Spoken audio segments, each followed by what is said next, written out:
preach your gospel with love and power. Use me, Lord, for the salvation of others, Lord God. To the first and love and passion of mission with God, Lord. Thou shalt begin to cast out in the name of Jesus. Let us, Lord God, and Jesus, and let the Lord, in Jesus' name. Amen. Praise the Lord, for the love ng Ama ng Jesus. Salamat sa ating mga Panginoon sa kanyang kabutihan. Hallelujah. Masali po ay patuloy na nakakaangaral ng salita ng Diyos. Hallelujah. Lagi natin sinasabi mga kapatid ko, ang salita ng Diyos ay pagkain ng ating mga kaluluwa. Food of our souls. Hallelujah. At the same time, word of life. Ito pong salita ng Diyos ay pagkain ng ating kaluluwa at tubig ng buhay. Kaya nga sa lahat natin mga viewers, sa lahat na ating naman ng mga kapatid, sa mga naabot ng ating balagay, tayo po ay patuloy na kapag-agdalwain. Dahil ito po ay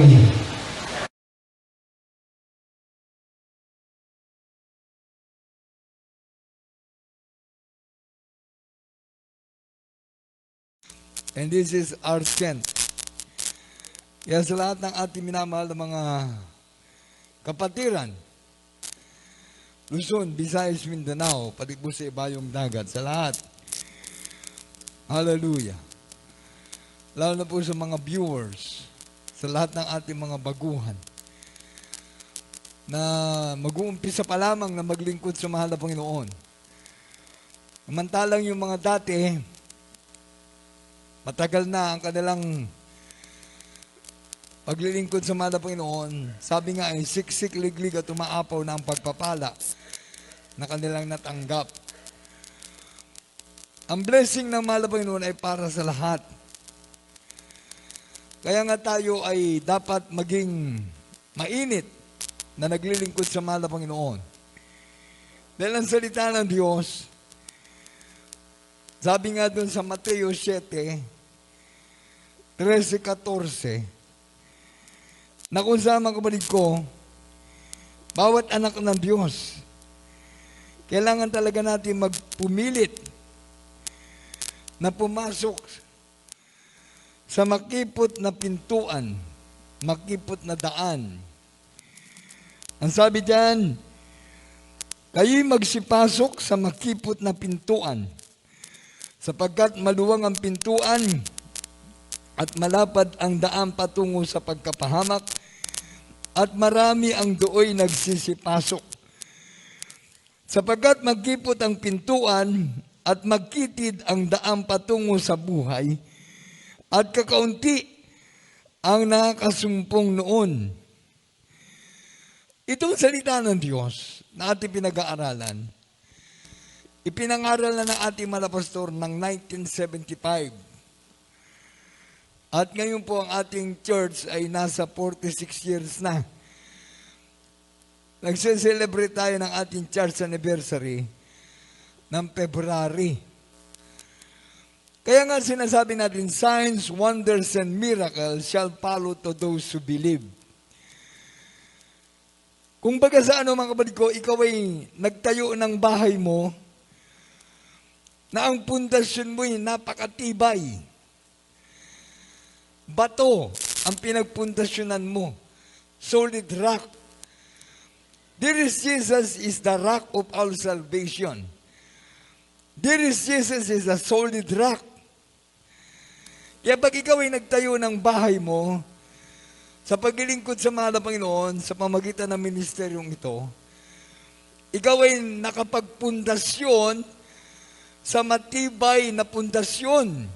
Bato ang pundasyon mo. Samantalang ang iba na naglilingkod sa mahal na Panginoon, ang kanilang pundasyon ay nasa buhangin. Nasa lupa lang. Pag sa lupa, nagkaroon ng sinkhole, baka yung pundasyon mo'y lulubog. Kung sa buhangin naman, kung magkaroon ng malakas na ulan, malakas na alon, kapag ikaw ay nandyan sa gitna ng malapit sa dagat, maaring ang pundasyon mo na nasa buhangin ay matangay ng agos, matangay ng ulan. Kung ang pundasyon mo naman ay nasa lupa, dahil lagi nang umuulan, ang pundasyon na yan ay maaring masinkhole na, lulubog na yan. Kaya magiging mahina ang paglilingkod mo sa Diyos. Mababaliwala yung kaligtasan. At hindi mo talaga matatanggap. Dahil para sa atin na mga naglingkod sa mga mahal na Panginoon, sabi nga ng Mateo 16:18, si Pedro na mismo ang ginamit na mahal na Panginoon. Peter, upon this rock, I'm going to build my church, and the gates of hell shall not prevail against it.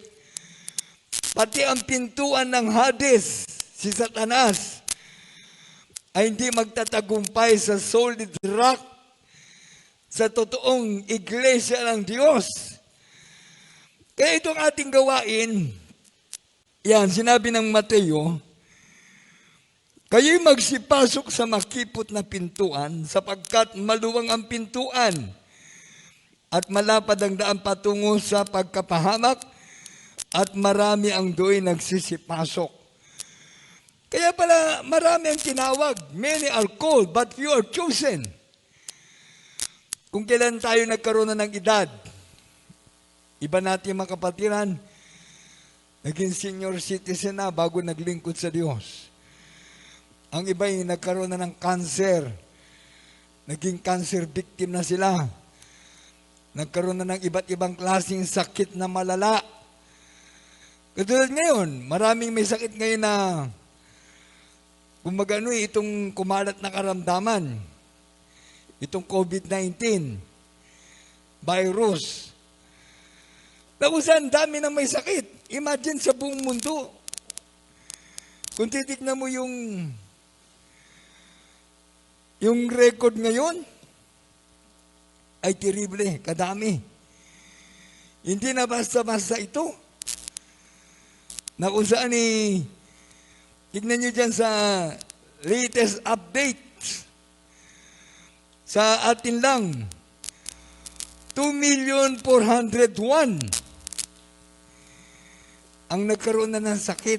2,401,916. Imagine, 2 million na. Tapos, sa buong mundo, ang nagkaroon na ng sakit, mga kapatid ko, sa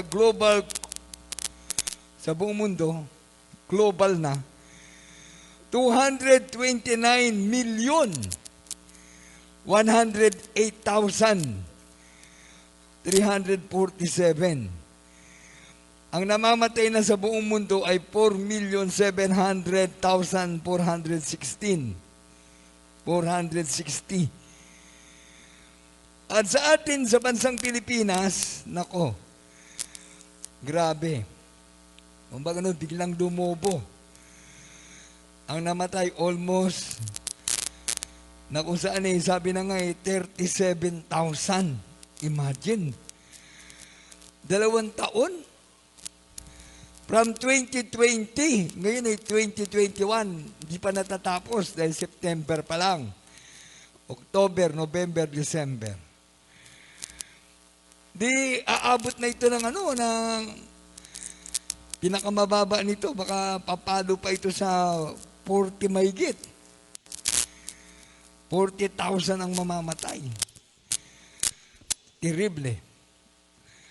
Paano ngayon yan yung sinasabi ng Biblia? Saan sila napunta? Sa impyerno dahil walang tagapagligtas eh. Sila yung mga nagsipasok sa malapad na daan, maluwang na daan, maluwang na pintuan na ang daan ay patungo sa pagkapahamak. Kaya ang karamdaman ay bunga ng kasalanan sa mga anak ng Diyos. Tayo na naglilingkod sa mahal na Panginoon, alam na natin yan. Na ang karamdaman ay bunga ng kasalanan. Ngayon, pag nagsisi tayo sa ating kasalanan, ang ating karamdaman ay gagaling. Paano nga ito mga hindi naglingkod sa Diyos? Hindi nila at sa mga nagpapakadalubhasa, ang tanong, saan galing yan? Sinong may gawa niyan? Sa Diyos, mapalad. Dahil kung ikaw ay kukunin na ng mahal na Panginoon, pagpapahingayin ka lang dito sa sanlibutan, pagpapahingayin ka ng mahal na Panginoon sa iyong mga ginawa na paglilingkod sa Diyos, ang buhay na walang hanggan ang naghihintay sa iyo. Dahil pagpikit mo rito sa lupa, pagdilat mo sa langit ka na. Paano yung mga mamatay na hindi naglingkod sa Diyos? Yung mga nangamatay na. Dalawang lugar lang ang pupuntahan nila, langit at impyerno. Wala ang signs, wonders, and miracles na ginawa ng mahal na Panginoon. Nakita ni Nicodemus, ang mga may sakit ay nagsigaling. Ayan. Tingnan nyo, babasahin natin. May isang lalaki nga sa mga Pariseo na nagngangalang Nicodemo, isang pinuno ng mga Hudyo. Ito rin ay naparoon sa kanya ng gabi at sa kanya ay nagsabi, Rabbi, nalalaman namin ikaw ay isang guro na nagbuwad sa Diyos, sapagkat wala makagagawa ng mga tanda na yung ginagawa, maliban na kung sumasa kanya ang Diyos. Sumagot si Jesus at sa kanya ay sinabi, katotohanan ang sinasabi ko sa iyo, maliban ang tao'y ipanganak na muli, ay hindi siya makakakita ng kaharian ng Diyos. Sinabi sa kanya ni Nicodemo, paano may panganganak ang tao kung siya'y matanda na? Makakapasok baga siyang bilang ikalawa sa tiyan ng kanyang ina at ipanganak? Ayan. Ruler of the Jews, si Nicodemus, pinuno ng mga Hudyo. Pero hindi niya alam ang patungkol sa spiritual na bagay. Ang alam niya lang, yung pinanganak siya, nabuhay siya, ganun lang. 5. Sumagot si Jesus, katotohanan sinasabi ko sa iyo. Maliban ang tao ipanganak ng tubig at ng Espiritu ay hindi siya makakapasok sa kaharian ng Diyos. Ang ipinanganak ng laman ay laman nga at ang ipinanganak ng Espiritu ay Espiritu nga. Huwag kang magtaka sa aking sinabi sa iyo. Inakailangan niyang kayo'y ipanganak na muli. Kaya ito, ang mahal na Panginoon, grabing pangungusap niya kay Nicodemus sa English. You must be born again. Unless a man be born of water and spirit, he cannot enter into the kingdom of God. Kaya ngayon, marami ng tao ang namatay. Wala na. Pumasok na sila sa maluwag na daan na patungo sa pagkapahamak. Ngayon, yung mga naaabot ng gospel, yung mga binigyan pa ng pagkakataon na malapay na mabuhay, mga may sakit, may mga problema, may mga bisyo, tayo'y mapalad. Sabi nga ng Biblia, kayo'y magsipasok sa makipot na pintuan. Pilitin na ninyong pumasok sa makipot na pintuan. Hindi sa reliyon kasi. Malapad nga ang daan patungo sa kapahamakan eh. Ang reliyon eh, walang bawal eh. Lahat pwede. Pwede magsugal, pwede mambabae, pwede maging bakla, pwede maging tomboy, pwede maging alipin ng iba't ibang klaseng kasalanan. Ang sinasabi, total, naglilingkod naman sa Diyos. Nasa Diyos ang awa, nasa tao ang gawa. Imagine ikaw gumagawa ng masama, gumagawa ka ng iba't ibang klaseng kasalanan. Pag nagkasakit ka, Diyos ko, ayoko pang mamatay. Pagalingin mo ako. Gumagawa ka na ng iba't ibang klaseng kasalanan. Kapag ikaw ay nandun na sa time na malagutan ka na ng hininga, ang sasabihin mo, Diyos ko, iligtas mo ako. Ang tagal-tagal mong nabuhay sa sanlibutan, sayang ang buhay na pinamalagi mo sa sanlibutan, napuno ka ng bisyo, napuno ka ng kasalanan, napuno ka ng iba't ibang klaseng gawain. Ang katwiran mo, dahil nasa reliyon ka, meron kang reliyon, sasabihin mo na lang, iligtas ka rin ng Diyos. Pwede mong paniwalaan yan. Pero alam mo, ang Biblia, hindi sinungaling ang Diyos. Ang Biblia ay totoo. Sa 2 Pedro 2:4 nga yung mga anghel nga sa langit. Imagine mga anghel na mismo, sumama lang na magrebelde kay Lucifer. Hindi nila alam yung ginawa ni Lucifer na pagmamataas. Hindi nila alam na kumakalaban na siya sa Diyos. Tingnan nyo, sa 2 Pedro 2:4, yung mga anghel tinapon sa impyerno. Sapagkat kung ang Diyos ay hindi nagpatawad sa mga anghel na magkasala ang mga yaon, kundi sila'y ibinulid sa impyerno at ikinulong sa mga hukay ng kadiliman upang ilaan sa paghuhukom. At ang dating sanlibutan ay hindi pinatawad. Dapat iningatan si Noe na tagapangaral ng katwiran na kasama ng ibang 7 pa noong dalhin ang pagkagunaw sa sanlibutan na masasama. At pinarusahan niya ng pagkalipol ang mga bayan ng Sodoma at Gomora at pinapaging abo nang maging halimbawa ang mga nagsisipamuhay sa masama. Ibig sabihin, ito nangyayari ngayon.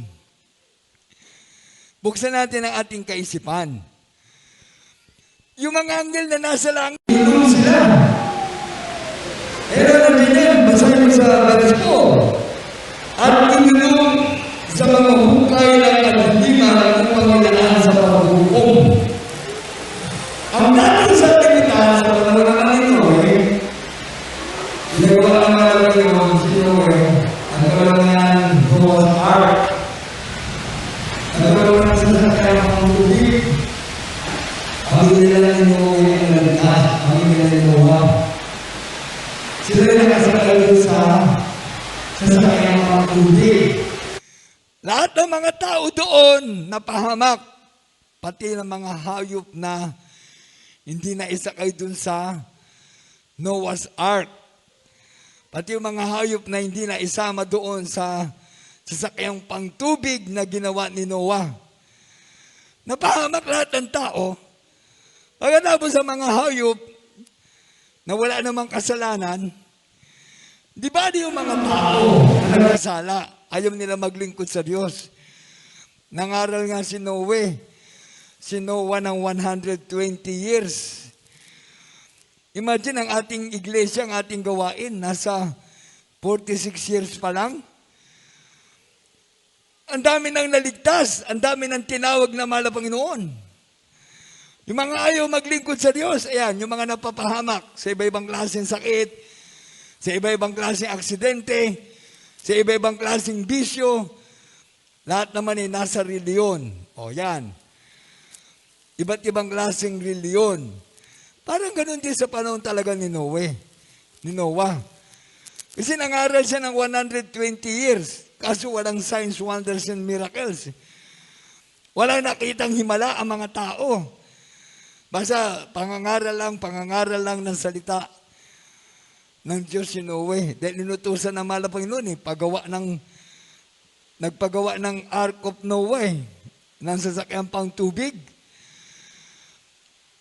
Ngayon, dahil sa bundok ginawa, talagang walang maniniwala. Dahil yung mga gumagawa ng sasakyan pang tubig, malapit sa dagat. Para kung tataas ang tubig sa dagat, madaling maanod yung yung sasakyan pang tubig, yung bangka na lang, sabihin natin, bangka. O kaya yung barko.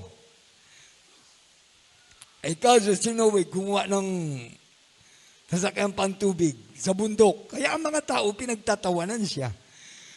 Sino yung mga nagtatawa? Yung mga taong may bisyo, yung mga taong gumagawa ng masama. Yung mga taong nasa reliyon na ayaw maniwala. Yun ang mga nagtatawa.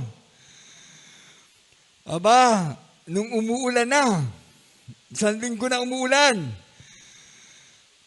2 linggo na umuulan, nagulat sila dahil tumataas na ang tubig. Yung mga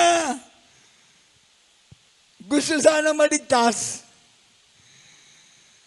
nahuli na ang lahat. Nahuli na yung pagsisisi. Tignan natin kagad yung Marikina River. Oh, nakikita naman, pinapakita dun yung level ng pagtaas ng tubig. Hanggang sa umaabot na sa tulay. Eh sa panahon ni Noah, walang naging level. Basta't nagulat na lang sila, nagtaasa na. Tumaas na ang tubig sa buong paligid. Kaya nagpipilit na sila maligtas.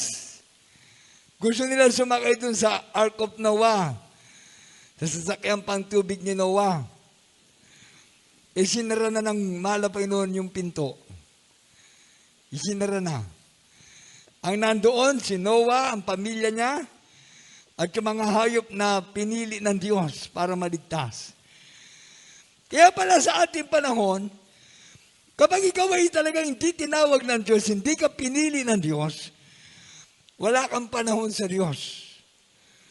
Yan ang ating tandaan. Kahit na grabe ng kalagayan ng buhay mo ngayon na may sakit ka, may bisyo ka, wala ka ng pag-asa. Pag hindi ka tinawag ng Diyos, mananatili ka na lang dyan. Mamamatay ka na sa bisyo, sa kasalanan. Mamamatay ka na sa gawaing makasanlibutan. Hindi mo papahalagaan yung pag-ibig na magiging anak ng Diyos sa kapagmana ng buhay na wala hanggan. Kaya itong pinapangaral natin, ilustrasyon lang, yung sa panahon ni Lucifer, 1/3 ng anghel sa langit sumama sa kanya. O anong ginawa ng Diyos? Tinapon kagad sila sa impyerno. Ikaw pa na tao lang na alikabok? Ikaw pa na tao na wala kang pag-asa sa sanlibutan ito? Nabuhay ka sa bisyo, nabuhay ka sa kasalanan, may karamdaman ka na, miserable na ang buhay mo, ayaw mo pa maglingkod sa Diyos? O di katulad ka na sa panahon ni Noe. Imagine, 120 years old, pinangaral ni Noe ang Word of God, walang naniwala sa kanya. Eh sa atin, 46-year church anniversary, noong February, ngayon, going to 47 na next year. Tingnan nyo, marami naliligtas kahit na pandemya. Maraming tinatawag na malabay na may mga sakit, may mga problema. Iniibig ng Diyos sa mga tao sa libutan. Amen! Ginagamit na malabay ng ating church para maligtas ang mga tao. Yan ha? Pansinin yung binabasa natin. Yung una yung mga anghel, sumama lang kay Lucifer, nagrebelte, tinapon ng agad sa impyerno. Tapos sa pagbaha, sa panahon ni Noah, tubig naman, tubig. Tubig naman naging dahilan para mapahamak ang mga tao.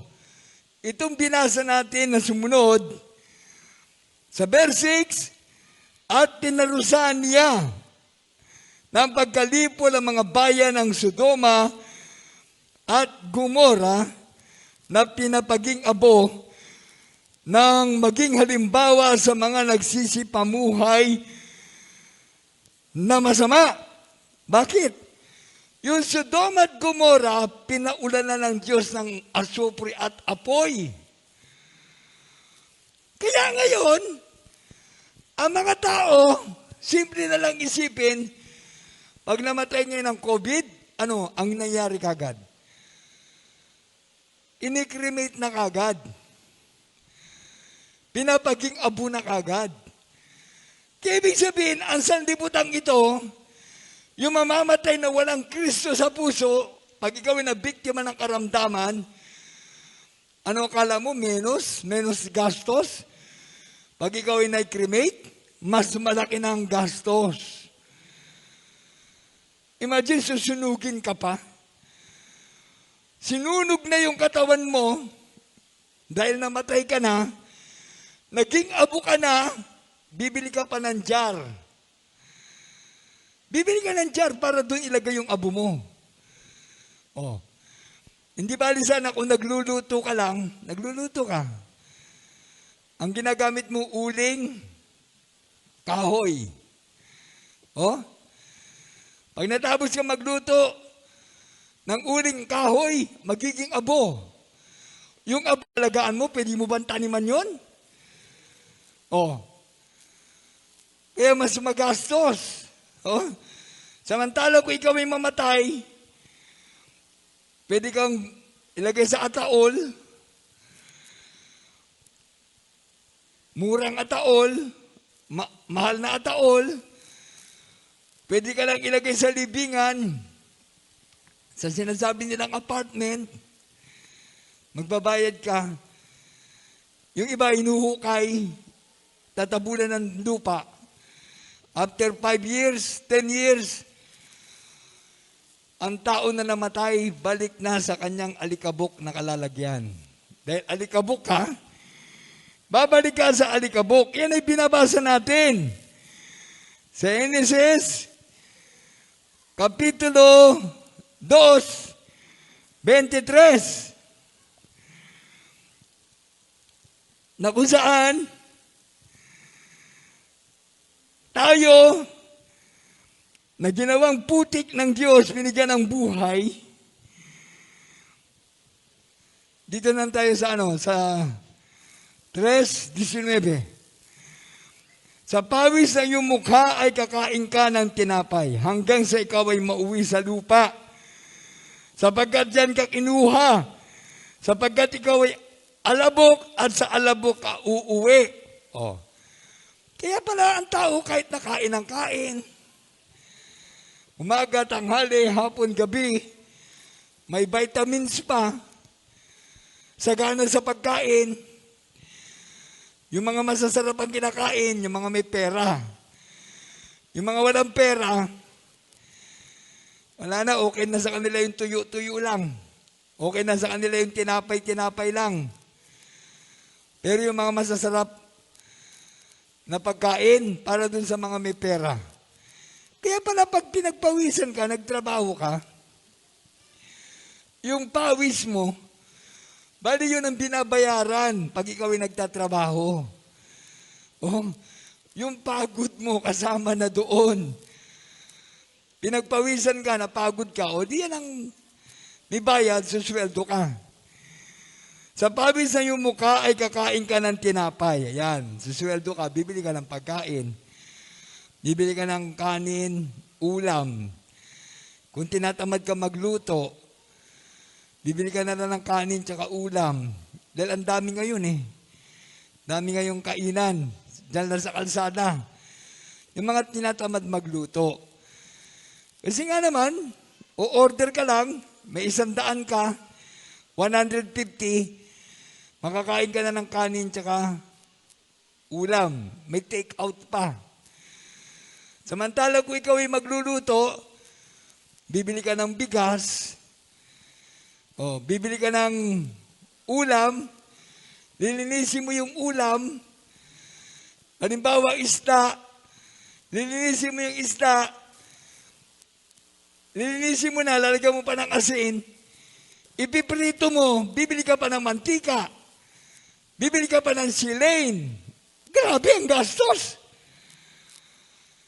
Magluluto ka ng kanin, yan. Kung sa rice cooker, hugasan mo yung bigas, linisin mo, isaksak mo yung rice cooker, malakas sa kuryente yan. Bayad ka sa kuryente. Tignan mo, ang gastos. Doon sa mga gustong kumain na nasasarapan siya sa kanyang luto. Kaso yung mga nagtitinda dyan sa kalsada, sa mga inihintuan ng mga tricycle, ng mga jeep. Okay. Yung mga kinakainan ngayon, Jollibee, McDonald's, Inasal, times 2 ang presyo. Times 2. Imagine yung 10 piso na kanin, ganyan lang kalaki, Dati sa atin, 10 piso. Ngayon, 15-20.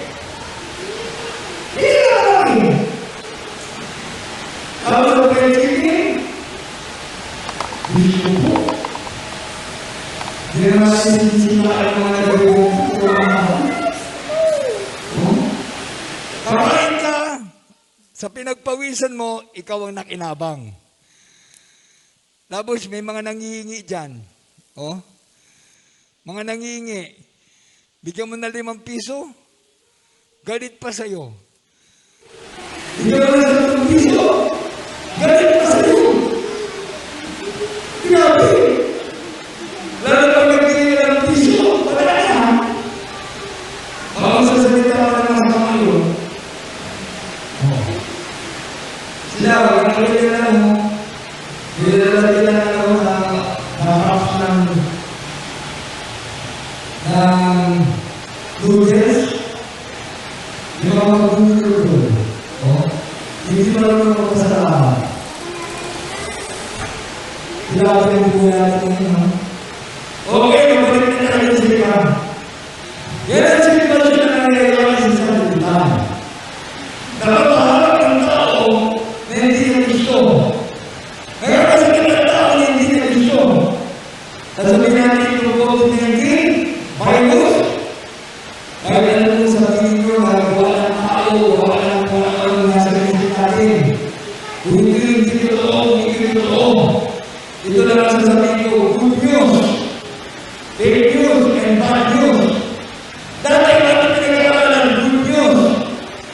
Ingatan mo sa sarili mo, para huwag kang magkasakit. Huwag kang magbisyo, huwag kang managawin, huwag kang mag-alak, huwag kang magsuko, para hindi ka magkasakit. Ngayon, bad news, ang tao, nasa bisyo. Bisyo sa araw, bisyo sa tanghali, bisyo sa gabi, nagkaroon ng sakit. Nung namatay, dinala sa ospital, sinabi niya ng COVID-19 fake news. Namatay sa bisyo. Namatay sa aksidente. Nilagnat, inubo, tirangkaso. Nag-LBA, masakit ang tiyan. Kung ano nung naramdaman sa katawan. Nagkasakit. Namatay sa ospital. Wala na. Ang deklarasyon kagad, COVID. Wala nang dadalaw. Wala nang bibisita. Susunugin na kagad na namatay. Samantalang dati, paglalamayan ng patay, 1 linggo. Pag may labuan sa abroad, 2 linggo. Pag walang pera, 1 buwan. Kaya yung iba, pinagsusugalan na lang. Pinagnenegosyohan, pinaghanap buhayan na lang yung patay. Kaya itong ating pinangangaral ng salita ng Diyos, maraming napapahamak na hindi gusto ang impyerno. Dahil sinasabi nila, meron na kaming reliyon. Kung saan kami namulat na reliyon, doon na kami mamamatay. Yan nga ang mali. Mamatay ka na makasalanan, mamatay ka na may bisyo, mamatay ka na walang tagapagligtas. Sa impyerno ang punta mo. Huwag kang umasa ng langit. Dahil kung paano si Nicodemus kinausap ng Diyos, anong sabi ng malapang kay Nicodemus? Nicodemus, you must be born again. Unless a man be born of water and spirit, he cannot enter into the kingdom of God. Kaya itong nagginagawa natin na paglilingkod sa Diyos, ipinangaral ng ating mga pastor ang Ebanghelyo, ipinangaral sa TV, sa radyo, sa mga krusada, sa Abu Sayyaf, sa ating buong mundo, ipinangaral ang salita ng Diyos para ang tao maligtas, magmamana ng buhay na walang hanggan. Kaso binabaliwala ng mga tao. Kaya tingnan nyo ngayon, September, next month, October, ilang linggo na lang, ito yung aming paggunita sa Talipaw Peace Mission anniversary, 21 years na. Imagine, nakinabang ang 21 si Father Hastiges, na hindi natin nakita kung nasa na sila. Hindi natin alam kung ano na nangyari sa kanila. Sikat na sikat nung araw na yan, ang mga Abu Sayyaf, sa panahon ni Robot, ni Commander Robot, ni Mujib Susukan, sikat na sikat sila. Pero nung sila sinawata na ng man of God, nandoon nagpunta ang ating mga pastor sa bundok, nandoon ang mga Abu Sayyaf, para mapalaya ang 21 si Father Hastiges. Dapat ang pinag-uusapan dito, yung himala ng Diyos na ginawa ng mahal na Panginoon. Kasama ng ating mahal na Panginoon, ang nandoon ay mga himala ng Diyos. Ating mahal na pastor, 12 prayer warrior, sinamahan ng Diyos. Amen, hallelujah. Kasama ng ating mahal na pastor, 12 prayer warrior, ang Diyos na ating pinaglilingkuran sa Jesus Miracle Crusade International Ministry.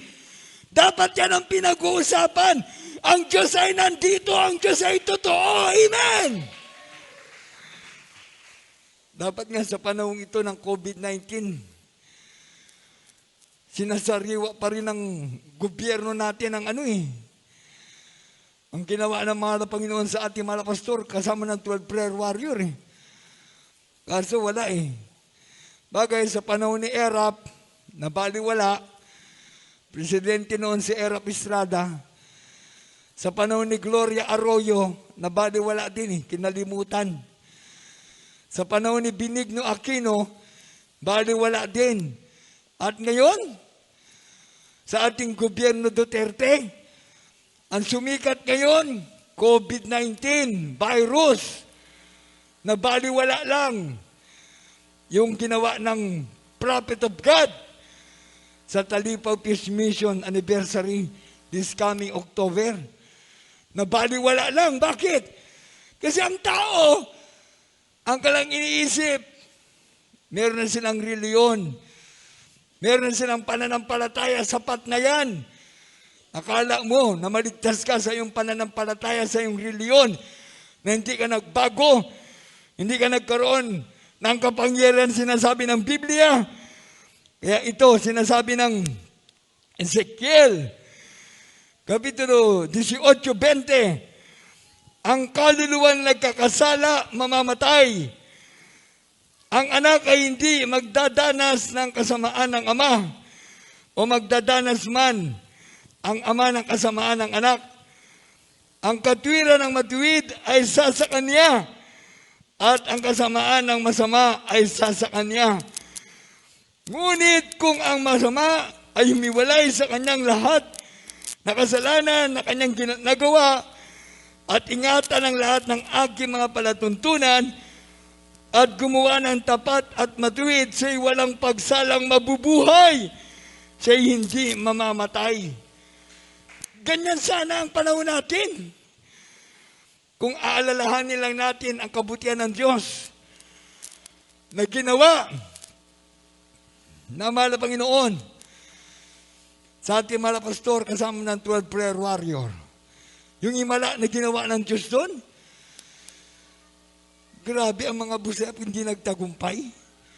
Pati ang mga sandatang pupuksa ng tao, sandatang makamamatay, mga Armalite, mga masinggan, mga bomba na ginamit nila doon, hindi nagtagumpay sa ating mga pastor kasama ng 12 prayer warrior.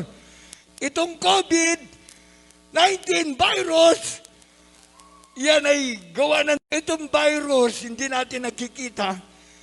Pero ang Diyos na nasa iyo, yun ang lalaban sa virus. Hindi ka tatablan. Ang Diyos ay kasama mo. Amen! You can cast out demons, sabi ng Biblia eh.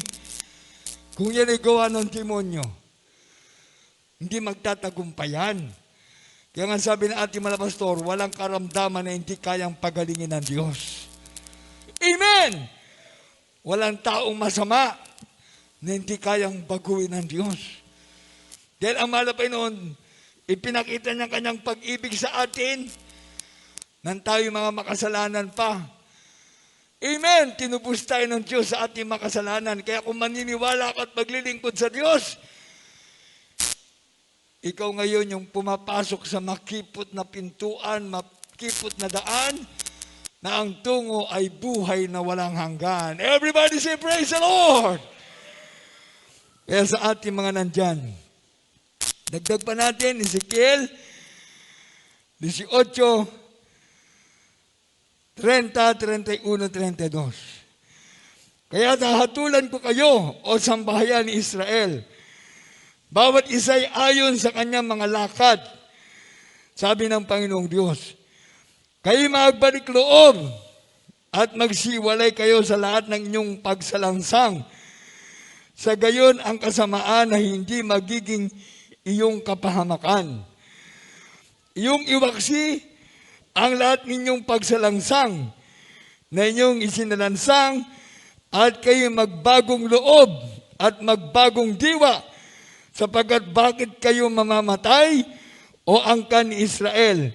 Sapagkat wala akong kasayahan sa kamatayan niya na namamatay, sabi ng Panginoong Diyos. Kaya't magsipagbalik loob kayo at kayo'y mga buhay. Everybody say praise the Lord! Kaya tayo lahat, hindi oras para mo, mga nawala ng mga kabayan, nasa sa pitan. Di ba naman pa tayo yung mabalik ko na sa Diyos? Di ba naman para magiging ko tayo sa Diyos? Ang alam mo, tinatawag mo tayo. Ang tuloy o tinatawag mo sa pagkakas na lumitigas. Ikaw at ako, pinili ng Diyos sa ating mga ito. We are chosen people of God. You and I, chosen people of God. Ikaw at ako, pinili tayo ng Diyos. Dahil ang mga ibigin niya ang isip, ay para doon sa mga magiging ko sa Diyos.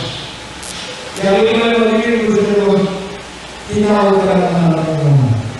Kung ikaw ay magiging ko sa mga Panginoon, pinagpala ang Diyos. Dahil sumaking sa iyo ang kaligtasan. Kaya yung lahat ng binasa kanina, na mga talata ng Biblia, inyo na lamang pong pagbulay-bulayan sa inyong mga bahay. Anong sabi ng banal na kasulatan? Sa John chapter 3 verse 16, gayon na lamang ang pagsinta ng Diyos sa sanlibutan ito.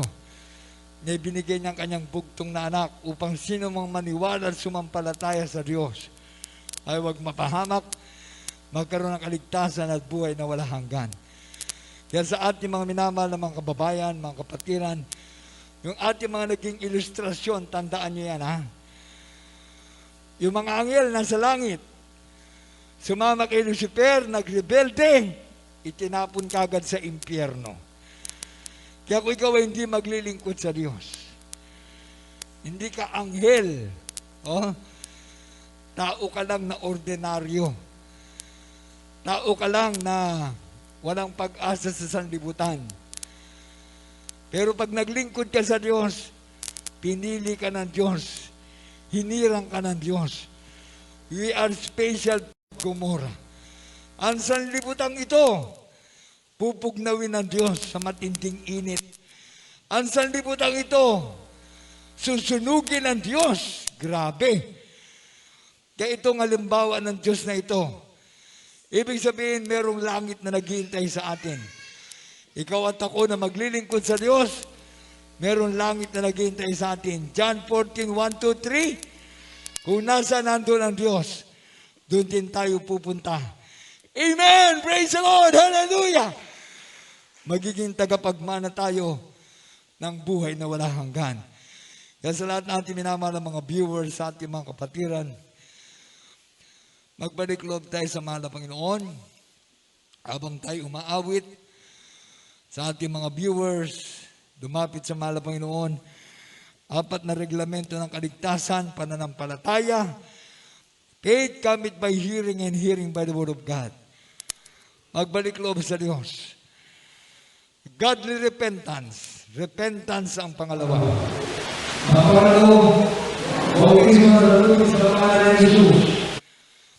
Water baptism. Ang pang-4, bautismo ng Espiritu Santo.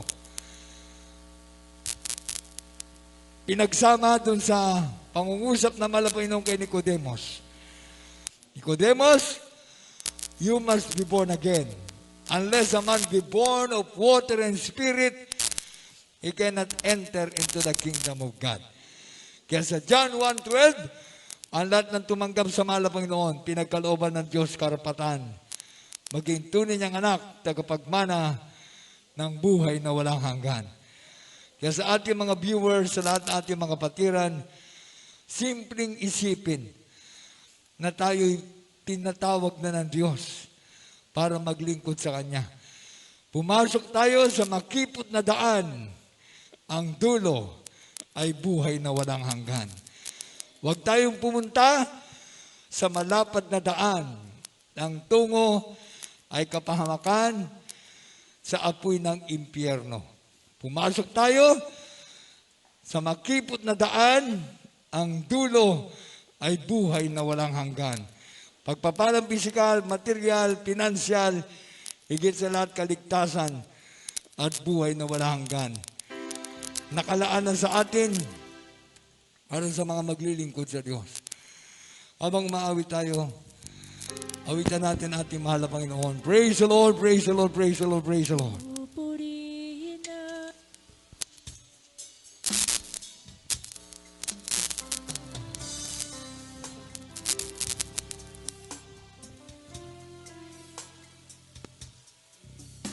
Hallelujah, praise the Lord, hallelujah.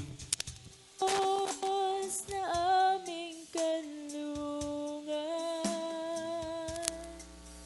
pag-asa namin kaligtasan, pasasalamat ang aming alay, pasasalamat sa alay mong buhay, kadakilan mo'y pasalamatan. Hallelujah, praise the Lord, hallelujah, praise the Lord. Mong wagas kailanman, sa'yo'y alay aming buhay. Ikaw ang Diyos Hallelujah, praise the Lord. aming gabay. Hallelujah, praise the Lord, hallelujah, praise the Lord. Thank you, Jesus. Amen. Thank you, Jesus. Thank you so much, dear Jesus, that you gave your life on the cross of Calvary to save us from eternal damnation. Thank you, dear Jesus, for your love. Thank you, dear Jesus, hallelujah, for the salvation. Purihin ka, mahal na Panginoon, sa lahat-lahat ng mga himala na pinapakita mo, ginagawa mo sa aming mga buhay.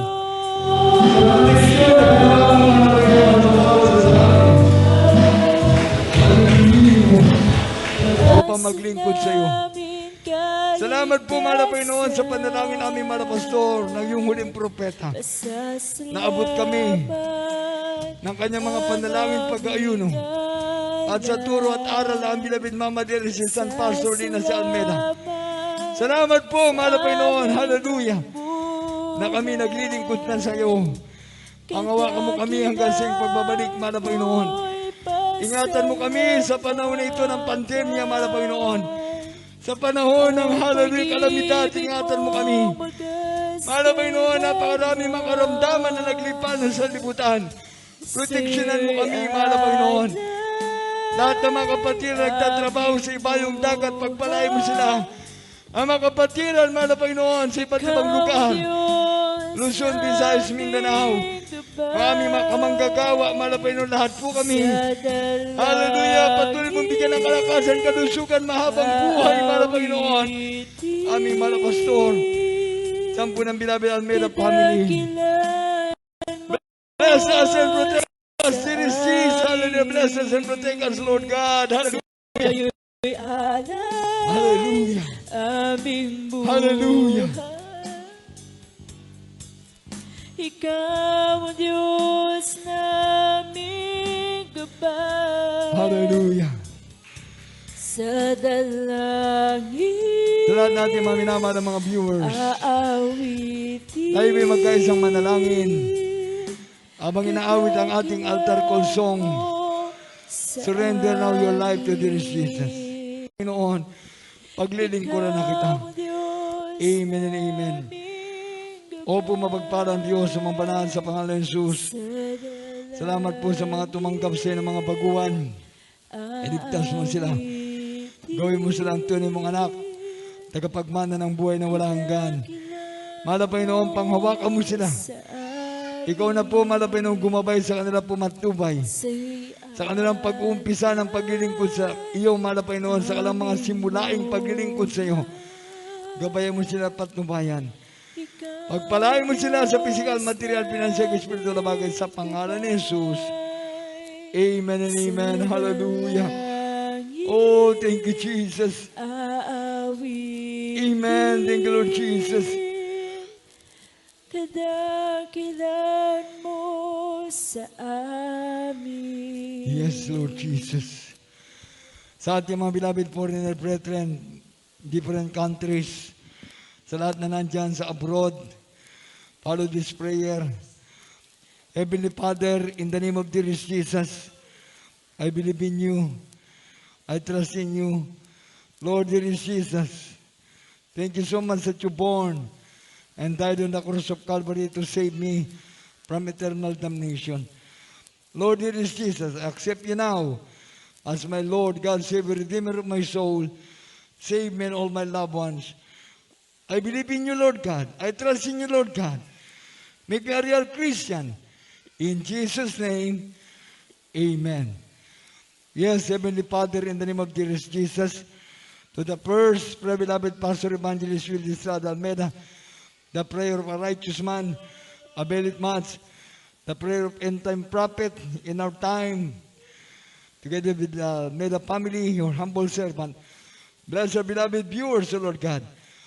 Write their names in the book of life in heaven. Bless them, O Lord God. Write their name in the book of life in heaven. Make them real Christian now and forever. In Jesus' name, amen and amen. Beloved brethren, have faith in God. Beloved viewers, have faith in God. Dahil natin madalangin sa ating mga karamdaman. There's no distance in prayer. Sipin natin ang ating mga pastor na naglayan sa atin. Beloved Almeida family, yung abang lingkod, 10 na mga manggagawa. Sabi ng Biblia, they shall lay hands on the sick, and the sick shall recover. Trust in Jesus right now, beloved brethren, sa ating mga minamahal na mga kapatiran na nagtitext, tumatawag. Yung iba po ay nasa critical na kalagayan. Yung iba po ay talagang hanggang ngayon ay nasa kalagayan po na sila po ay hindi pa rin nakakausap. May mga comatose victim. Yung iba po ay, kumbaga ni 50-50 na ang kalagayan. Pero sa Diyos, walang imposible. Dear Jesus is our life, and dear Jesus is the life giver. Let us pray. Precious Heavenly Father, in the name of dear Jesus, we trust in you, Lord God. Mapagpalang ang masalangit sa pangalan ng Jesus na palataya with vices. Cast out COVID-19 virus, wipe out throughout the world in Jesus' name. Lahat ng mga kapatiran na may mga sakit, mahal pa yung pagalingin mo sila. Ang mga problema, lutasin mo. Pagpalay mo kami lahat sa physical, material, financial, spiritual na bagay. Sa pangalan ni Jesus. Palakpakan natin, pinakamamahal pa yung Jesus. Clap our hands to this Jesus. Hallelujah. Praise the Lord. Hallelujah. Praise the Lord. Hallelujah. Praise the Lord. Kaya pinagtaan sa ating mga malalamay. Doon ang hallelujah Lord, pinaan sa ating Panginoon. Siya ang voice of triumph, siya ang God. The voice of life and victory, not ours of God. Hallelujah! Praise the Lord! Word of God and sharing the love of God. Kaya lahat tayo, mga kapatid ko, magpalain ang ating malabayang Sus. At sa darating po na buwan ng Oktubre, ilang linggo na lang, hallelujah, Talipaw Peace Mission Anniversary. Yung hulo-sulo, Talipaw Peace Mission, hallelujah. Celebration po ng Peace Mission ng ating mga pastor. Mission Impossible. Yun ang sinasabi ng iba. Kasama ng 12 Prayer Warrior. Next month po yan, October. At ganun din, ang ating church anniversary dito po sa Bangar, tayo po ay 16 years na magkakasama sa ating banal na gawain. Amen! Praise the Lord! Hallelujah! Praise the Lord! At ang iba po natin mga outreach station ay nag-celebrate na po ng 20 years, 30 years. Hindi naman sa pagbubuhat ng aking upuan. Isa po ako dyan sa mga kinabagan na malapay noon na nakapag-umpisa sa ating po mga outreach station na yan. Dahil yan po ay nakusadahan sa utos ng ating malapastor, ating beloved Mama Dear, ng ating parents in the Lord. Kasi yung mga panahon na yan, lagi po tayo sa pagkukursada, lagi po ako nautusan sa mga pagkukursade. Kumbaga ako po yung first batch na inuutusan. Kami po yung nagkakabit ng streamer, nagsasounding, at nandiyan po yung prayer and fasting. Pagkatapos, pag krusada na, mga 1 week before the crusade, yan, pinagpapasting na ako ng malapastor ng 3 days, 5 days, para sa atin ng crusade. Kasi pag maglelehan tayo dyan sa mga krusada, you cannot cast out demons pag hindi ka nagpe-prayer and fasting. Without prayer and fasting, you cannot cast out demons. Kaya yan ang aking ginagawa sa panahon na yan. Kaya yung iba, nagtatanong nga, bakit yun? Ang tagal na. Meron ng 30 years, meron 25 years. Tapos, sinasabi natin na nauna ako sa kanila, dahil 43 years na ako sa gawain natin, pero yung inaasikaso ko na Bangar, 16 years pa lang. Yung Baki, 13 years. Paano nga kasi yung ibang outreach station natin, yung ating mga outreaches, yun ang unang inasikaso namin, puro crusade. Pioneering crusade. Pagkatapos ng krusada, yan, nag-i-stay ako dyan. Mga ilang buwan. Meron 6 months, 1 year, meron pa nga 2 years. Nag-i-stay kami. Pagkatapos niyan, yung mga worker, mga volunteer worker na iiwan. Sila na ngayon yung mga nagpapatuloy. Mga iba't ibang lugar na rin. Iba't ibang bayan at iba-ibang barangay ang nakrusadahan natin. Kaso nga, sa panahon natin ngayon na pandemya, talaga nagkaroon tayo ng malaking problema, nagkaroon ng social distancing. Ang mga kapatiran, hindi na maka-attend dahil stay at home. Pero ganun pa man, ginagamit na malapay noon ang ating Jesus Miracle Hour, ang ating live streaming sa ating mga viewers. Kahit na minsan humihina ang ating signal, basta kayo po'y magpatuloy. Ang akin lang challenge sa inyo, magpatuloy po tayo na maglingkod sa Diyos. Hindi naman po kami umaalis dito sa Bangar. Pag maputol ng konti ang ating live streaming, hintayin nyo para kayo po'y makapanood pa uli. Tapusin nyo yung ating gawain. Alam niyo naman, pag matatapos ng ating gawain, magko-closing prayer tayo. Amen! Ibig sabihin, pag nag-closing prayer, tapos na. O ngayon, ito yung kakain para hindi masayang ang inyong pagbiyahe. Amen! Dahil kahit paano naman, maghahanda naman kami sa ating physical para sa tiyan. Spiritual para sa ating pagpapasalamat sa Diyos. 16 na taon na tayo kasamang ating mga kapatiran dito sa La Union. Amen! Praise the Lord! Praise the Lord! Praise the Lord! Kaya sa lahat natin mga kapatiran, nandyan sa inyong mga bahay, nanonood, mag-pray muna tayo sa ating closing para sa ating live streaming. Opo, mapagpalang Diyos sa mga banal, sa Panginoon Jesus, salamat po sa tagumpay mo lang aming gawain. Salamat po. Ngayong Merkules, mahal Panginoon, sa mga gabay at patnubay mo, mga kapatiran na kadalo, sa aming pagpupuri ng Joyful Solemn, patutuo ng mga kapatiran, awitin ng choir, higit sa lahat sa pagkilos mo sa aming kalagitnaan, sa pagbibigay, at sa mensahe ng kaligtasan. Salamat po, mahal Panginoon.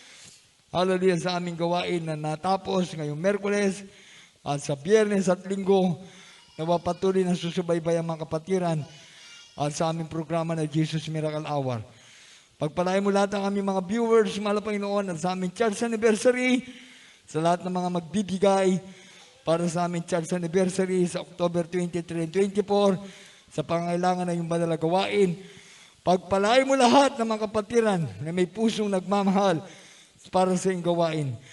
Ikaw po magbalik sa kanila na higit sa kanilang inaasahan ang kanilang pinagkakalob sa iyong gawain. Sa pangalan ni Jesus, pagpalain mo kami lahat. Amen and amen. Praise the Lord, praise the Lord, praise the Lord. God bless you po sa lahat natin mga minamahal mga viewers. Huwag natin makalimutan, huwag natin kalimutan. Mahal na mahal tayo ng Diyos. Amen. At tayo magbigay